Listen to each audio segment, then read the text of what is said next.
ثواب اعمال کا میرے تو پہنچا ساری امت کو۔ رکن شورا حاجی عبدالحبیب اتاری کی والدہ مرحومہ کے سوئم کے سلسلے میں ایصال ثواب اجتماع ہوا، جس میں مبلغین دعوت اسلامی کے علاوہ کثیر عاشقان رسول نے شرکت کی اور مرحومہ کے ایصال ثواب کے لیے قرآن خوانی اور نعت خوانی کی۔ رکن شورا حاجی عبدالحبیب اتاری نے سنتوں بھرا بیان کیا۔ اے میرے میٹھے اسلامی بھائیوں، جن کے ماں باپ بڑھاپے تک پہنچ گئے ہیں، ایک بات یاد رکھنا، بڑھاپا اور بچپنا برابر ہو جاتا ہے۔ بوڑھا ہو جائے شخص، اس کو بات سمجھ نہیں آتی، اس کے اندر چڑچڑا پن آ جاتا ہے۔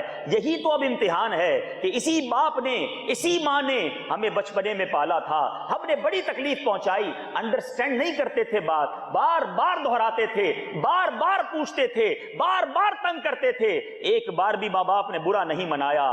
آج بوڑھا باپ ایک بار 3 بات کر لے تو ہمیں لگتا ہے کہ بار بار ایک بات کیوں دہرا رہے ہیں؟ ارے ابو میں نے سن لیا، ایک بار بتا تو دیا، نہیں اس کا مطلب یہ تھا، آپ کو سمجھ نہیں آتی۔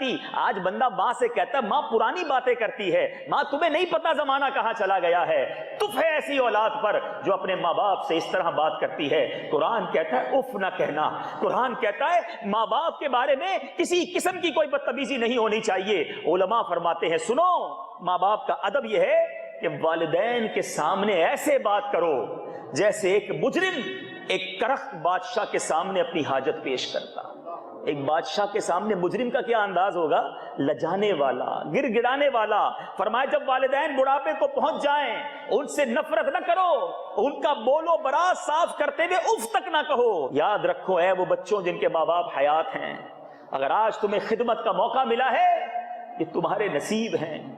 ماں باپ عموماً خدمت کا موقع دیتے نہیں۔ میری ماں ایک ہی دعا کرتی تھی، مجھے اللہ کسی کا محتاج نہ بنائے اور مجھے کلمے والی موت دے۔ میری ماں آج کلمہ پڑھ کے چلی گئی، نہیں دیا ہمیں خدمت کا موقع۔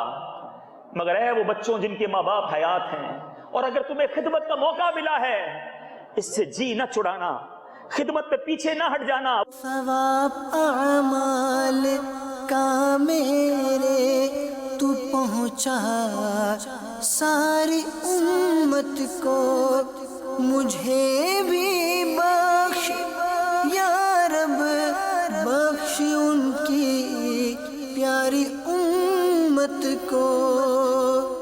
دعوت اسلامی کے جامعۃ المدینہ، مدارس المدینہ اور مدنی مراکز میں عاشقان رسول نے قرآن خوانی کا اہتمام کیا۔ اس ضمن میں مدنی مرکز فیضان مدینہ سردار آباد، فیصلہ آباد اور چھتیس گڑھ ہند میں جامعۃ المدینہ کے طلبہ کرام نے رکن شورا حاجی عبدالحبیب اتاری کی والدہ محترمہ کے ایصال ثواب کے لیے قرآن خوانی کا اہتمام کیا، جبکہ نگران مجلس مدرسۃ المدینہ نے ہجیری کابینہ مغل پورہ مرکز الاولیاء لاہور میں حاضری دی اور رکن شورا حاجی عبدالحبیب اتاری کی والدہ مرحومہ کے لیے ایصال ثواب اور دعا کروائی۔